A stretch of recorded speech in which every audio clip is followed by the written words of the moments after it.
This is the soldier with a machine gun in 1942. This is a soldier with a machine gun in 2025. Notice any difference in what they're holding in their hands. Have you ever wondered why the infamous MG-42 still continues to haunt us, appearing on what is supposed to be a modern-day battlefield, and why it simply refuses to die? Well, if the answer is yes, you're about to find out the truth through the real story of the most chewed-over machine gun by quote-unquote history channels. Let's begin.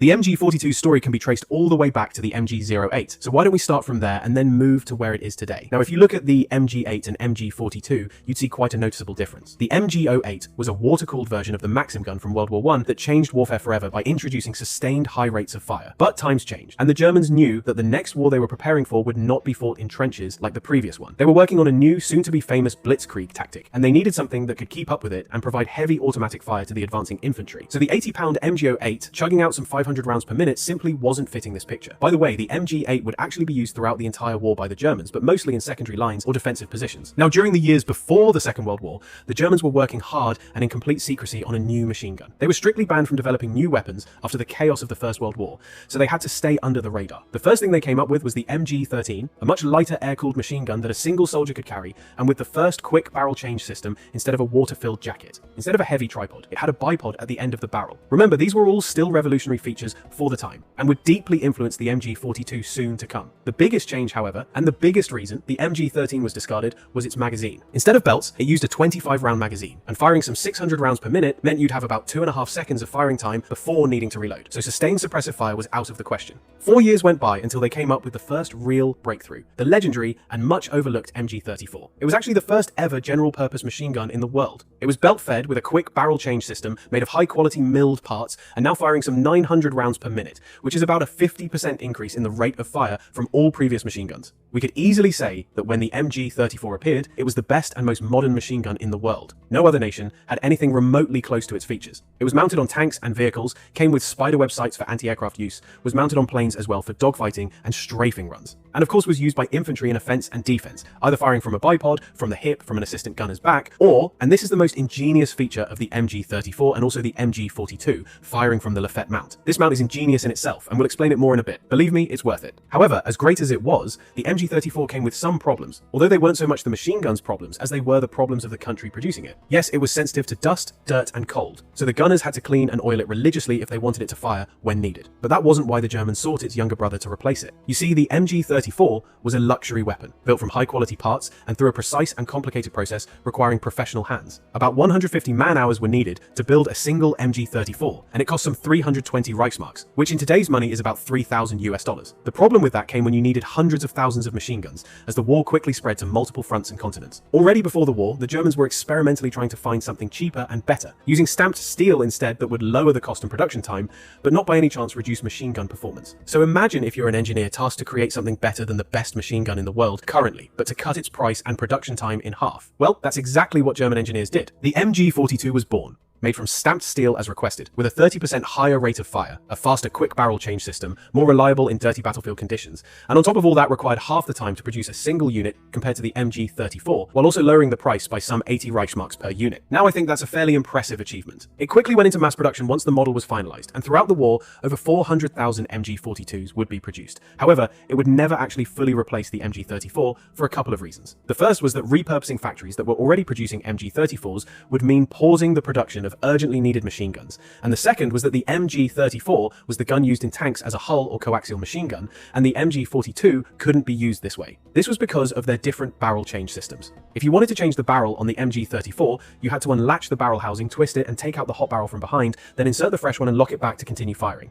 The MG-42 had a simpler and faster system, where you'd unlatch the barrel from the side, extract it with one move, push in the fresh barrel and slap it locked. But you couldn't do this inside the tight turret of a tank without redesigning it completely. So when you saw the MG-42 on a tank, it was always mounted from the outside, like in front of the commander's cupola for additional anti-infantry or anti-aircraft protection. The Germans kept parallel production of both machine guns throughout the war, and they needed spare parts for thousands of already produced MG-34s. Now they had the machine gun that fired more than double the rounds per minute of any allied weapon. So yes, we can now mention those extremely chewed over facts and and myths, where it fired so fast that you couldn't hear in between rounds. Just one continuous sound that so terrified Allied soldiers that it could cut a man in half, that it was called Hitler's buzzsaw, yada yada yada. And don't get me wrong, most of these things are actually true. It's just that I'm more impressed by the ingenious and mostly overlooked engineering behind and around this gun that made all those nicknames and myths actually true. This gun wouldn't still be in service in just slightly modified versions today if it wasn't so good. Now imagine how good it was in 1942 when there wasn't any competition for it in the world. When it appeared on the battlefield for the first time in 1942, it was immediately noticed by Allied troops, who quickly learned to fear it, and for good reason. The MG-42 now fired from the open bolt for better cooling and to prevent the gun from locking up or cooking off rounds in the chamber after prolonged firing. It had short recoil operation with a roller locking bolt. This basically means the barrel and bolt move back together after firing under recoil. Two roller bearings stop the barrel after traveling a few millimeters back until the bolt goes all the way back,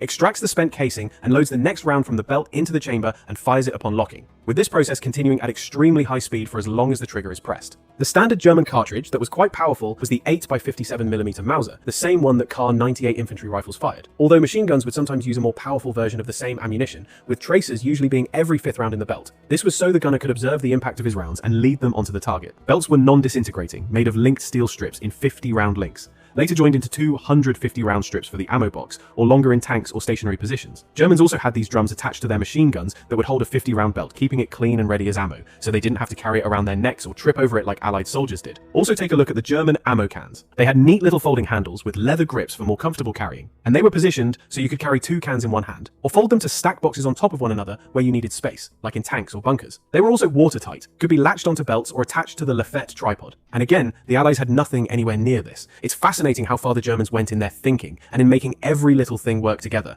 And the pinnacle of that was definitely the Lafette tripod, which we have to tell you about before we continue with what happened to the MG-42 after the war, because both the machine guns and the mount stories didn't end with the war they were designed for. So this is the Lafette 42, a specialized mount weighing some 45 pounds. Allies had their heavy tripods as well, but this one was much different. It was ingenious and turned the light machine gun into a heavy machine gun. The Lafette had tubular steel legs that held the central body with the gun. Two coiled buffer springs would absorb the recoil of the gun to make it more stable and accurate, with a separate trigger, so the gunner didn't have to wrestle with vibrations when firing. It had fine precision aiming controls and advanced optics that raised the gun's range up to 3,000 meters, making it effective even in indirect fire, like a sort of light artillery. But what's ingenious about it was actually its mechanical computer, called the Tiefenfeuer Automat. It worked like a sort of clock mechanism, where the gunner would set two range limits and the sweep zone he wanted. Basically, he selected the field where he wanted the machine gun to lay fire, whether that be a road the enemy was expected to come by, or a bridge they wanted to control or deny access to. Using this mechanism, when the trigger was pulled, the gun would fire and automatically sweep itself across this preset field. Anytime the trigger was pressed, the gun would fire across this zone, and the gunner didn't even have to be near the gun. He could tie a string to the trigger and stay in cover, while the gun fired across the designated zone as long as it had ammo. The Lafette tripod worked the same with MG-34 and MG-42, and it's one of the most overlooked features of German weaponry, significantly boosting the effectiveness of their machine guns, turning them into full auto snipers. It was also easier to swap barrels when the gun was in the mount, and a well-trained crew could literally do it in 3 to 4 seconds and continue laying fire. In defensive positions, MG-42s were just a nightmare for advancing Allied troops, and not just because of the rate of fire. With the Lafette mount, as you saw, they were much lower to the ground and therefore more difficult to spot and destroy. Germans were also masters of deception to make it look like there were more machine guns than they actually had. They would prepare multiple firing positions for each team, and after firing for some time, move and switch position, then continue firing from a different angle. This frustrated the Allies, who received fire from all directions and thought there was a much larger force on the other side. Plus, they had no idea where to direct artillery or tanks to silence the machine guns. If Germans had to retreat, they would often do that after inflicting catastrophic losses on Allied soldiers, and then withdraw to a new position where they'd do the same thing again. This was especially common in the later stages of the war, when Germans were constantly retreating toward Berlin, and making every advance by the Allies paid horribly in blood. Germans also had a tactic where they'd use two machine guns, one firing tracers far above Allied positions to make the enemy believe the fire was aimed at rear units, so the front units would attempt to advance. The second machine gun waited for this moment, and would cut them down as soon as they stood up. As for the German gunner, firing 20 rounds per second meant you'd have to be very disciplined with your finger on the trigger for multiple reasons. You could damage the gun if firing for too long, either overheating the barrel or causing catastrophic failure in the feeding system that could blow the gun up in your face, which did happen, by the way, quite a bit. This extreme rate of fire was a double-edged sword. Of course, the ammo was spent faster, and someone had to carry enough of it to feed the hungry gun. So to max out the potential of machine guns, either MG-34 and MG-42, as they were both used in parallel, Germans organized their squads around the machine gun itself. Unlike Allies who looked at machine guns more like a support for the infantry, and categorized them into light, medium, and heavy, Germans did all of that much better with just one weapon, because they organized it much better. A standard infantry squad would consist of 10 soldiers. The corps itself was the machine gun team, with gunner, his assistant, and an ammo bearer. These three worked together around the gun, carried all the equipment for it, making sure everything was operating smoothly and assisting each other in adjusting fire, reloads, barrel swaps, and repositioning. When the gunner was hit, the assistant took over without hesitation and continued to lay down the fire. These three usually carried a 9mm pistol as a sidearm. Then, there were 6 soldiers armed with Kar 98 bolt-action rifles. They made sure that the machine gun team was safe, protecting them or advancing under their covering fire to secure the position if they were on the offensive. The 10th man was the squad leader, usually an NCO. He was armed with the famous MP-40 submachine gun, and he would command and direct the squad and their fire and coordinate with other units. They usually had a horse or donkey to pull the cart with ammo. As you could expect, they were quickly burning through thousands of rounds which are not easy to carry by hand. One 250-round box weighed some 8 kilos or about 20 pounds, and it would be gone in about 10 seconds of firing. So you'd have to be really careful in prolonged engagements. So you may be wondering if the MG-42 was so good. Why weren't captured ones from the Germans used by the Allies, and why did no one copy it and make it part of their own army? Well, they did use it, and they did copy it, although unsuccessfully at first. Allied troops would actually use captured German machine guns whenever they had a chance, especially partisans and resistance movements. It's said that Germans would execute soldiers captured using their machine guns, although this was more likely to be isolated cases. However, the problem with using your enemy's weapon is that you weren't trained for it, you didn't know how to maintain it and operate it, nor did you have spare parts or ammunition for it. If you could capture some, then great, but there wasn't a steady ammo resupply, and when something broke, it couldn't be replaced. As for copying it, America actually did try to reverse engineer captured MG-42’s in the T-24 project. They built 2 prototypes rechambered for the US 30-06 cartridge. However, they couldn't solve technical problems to make it actually work, nor could they reach the rate of fire the original MG-42 had. They eventually abandoned the project as it was draining too much time and energy they could use to produce the guns they already knew how to make. But this doesn't mean they didn't steal some inspiration from it. Some MG-42 elements were combined with ergonomics of the German FG-42 paratrooper rifle, and later became the M60 machine gun, believe it or not. Okay, so now we covered the MG-42 in World War II. But what happened when Germany finally surrendered and World War II ended? A lot of weapons careers ended with the end of the war or in the years after it, but not this one. First thing was that there were enormous stockpiles of MG-42’s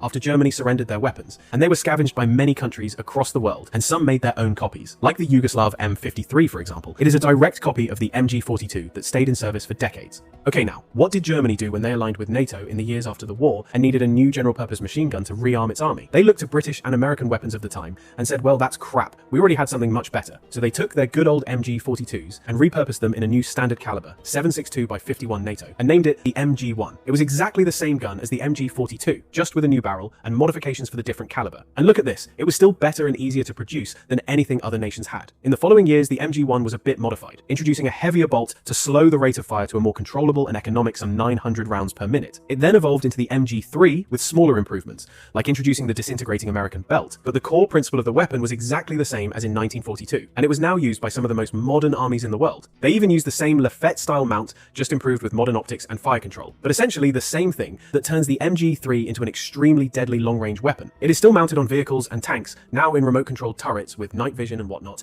and no one even thinks of replacing it anytime soon. Thank you for watching the audio. Please subscribe to the channel to listen to more about other World War II military campaigns. Thank you so much.